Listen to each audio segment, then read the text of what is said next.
تو كل كيلو مثلا كم نصب له خميره؟ كل كيلو تو احنا بزوز باكوات. يعني هي الخميره سمحها باكو يسدها. كاشيك ونص. كاشيك ونص. قلت لك صبي كاشيك ونص. انا صبيت لها كاشيك بس. ما انت من بدري، لكن هذه احنا بنستعجلوا يعني. خلاص هذه تو 5 دقائق وتلقاها نايفه. خلاص بقى اوكي، خلاص خلي كويسه خميره سمحه. تمام. لا خلاص ما تزيدي، هي معلش هي ما يضر. هذا باش تحطوه في حاجه. حاضر. بقى صبينا الخميره وصبينا السكر. بهي ما ينفعش ان الميه هي اللي ننقع فيها الخميره والسكر والملح، لا يعني كلها فوقها وبسبسي. اها. بسم الله. بهي الحامض.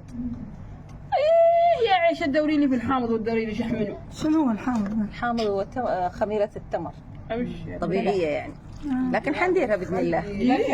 لما تدير الحامض يا عمتي مسعودة تديرها خميرة. بعد بس بيك تصبيها الخميره شوي باش تخمر لك العجينه. انا ما نعرف، لاني انا ما نعرف زمان، انا ما نعرف الخميره، ما درت بالخميره بكم، ما درت بالحامض. ما نكذب عليك. بالخميرة قمنا بالخميره الحق. الملح معناها مازال ما نضافش الملح. مازال ملح.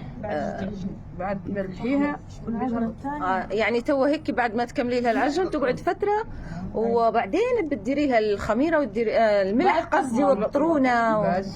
ايه بعدين نحط النار في التنور. تردها مرتين. نعجنها وبعدين ننظف التنور وبعدين العجنة الثانية ونولع فيه النار. إيه لا شكلها هيك بنديروه. لا تخليها تخمر. تمام.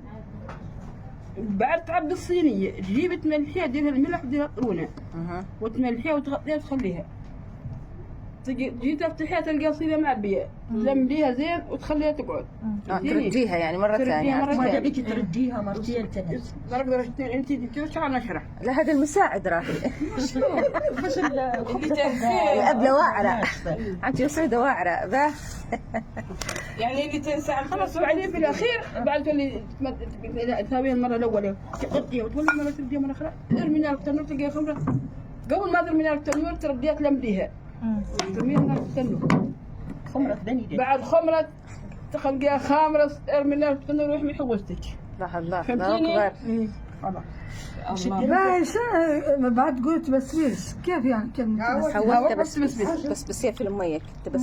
هيك بس تسوي المية، هيك تسوي بالخميرة، ويا بلا بتاعت لفتات بلا شيء، لازم تصبي المية وتصبي الدقيق بس بدون خميرة بدون أي شيء يعني. أيوة. حتى الملح مش ضروري تديري لها، أوكي ما تديري لها خلاص.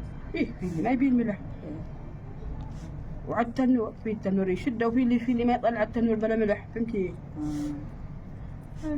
حتى التنانير شخصيات يعني، كل واحد بطابعه الشخصي. سلامت عليك.